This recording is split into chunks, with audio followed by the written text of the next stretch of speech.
సందీప్ గారు, బండి సరోజ్ కుమార్ గారిది చాలా ఇంపార్టెంట్ క్యారెక్టర్ ఉంది ఇందులో యాజ్ అ విలన్. సో అది ఎలా డిజైన్ చేశారు? ఆయనని కాస్ట్ చేయాలని మీకు ఎలా అనిపించింది? ఫస్ట్ నుంచి ఈ స్టోరీ రాసినప్పుడు విలన్ క్యారెక్టర్ మీద కూడా చాలా ఎక్కువ కేర్ తీసుకుంది. అంటే బేసిక్గా ఒక ఒక ఒక సైడ్ ఒక లెవెల్ ఆఫ్ ఇన్నోసెన్స్ ఉన్నప్పుడు ఇంకొక పక్కన క్రూయల్నెస్, ఒక వికెడ్నెస్ ఇవన్నీ ఉండాలి కదా. సో ఈక్వల్గా సమాంతరంగా ఉండాలి కాబట్టి సో ఆ క్యారెక్టర్ లాగా డిజైన్ చేసి, అంటే ఏంటంటే జస్ట్ లైక్ విలన్ అనగానే ఒక మొహం మార్చుకొని సీరియస్గా పెట్టేసి అలా అనుకుండా తన నుంచి కూడా ఒక ఫన్ సైడ్ ఉంటుంది. ఆ విలన్ క్యారెక్టర్లో కూడా ఒక ఫన్ సైడ్ ఉంటుంది. సో ఈ క్యారెక్టర్ కోసం అని చెప్పేసి ఒక చాలా చాలా చాలా నెలలు వెతికాము.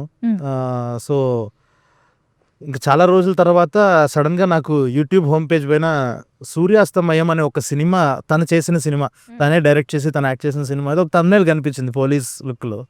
ఊరికే సడన్గా పెట్టి చూస్తే అసలు ఎగ్జాక్ట్ ఆ క్యారెక్టర్ కనిపించింది ఆయనలో.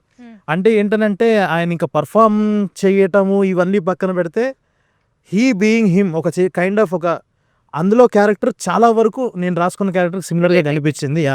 అది చూపించేటప్పటికి సరే ఒకసారి అడుగుదాము, ట్రై చేద్దాము అని చెప్పేసి ట్రై చేశాను. సో ఆయనకు కూడా క్యారెక్టర్ బాగా నచ్చి హీ కేమ్ ఆన్ బోర్డ్. అదొక క్రేజీ ఎక్స్పీరియన్స్ అంతా కూడా వచ్చేయటం.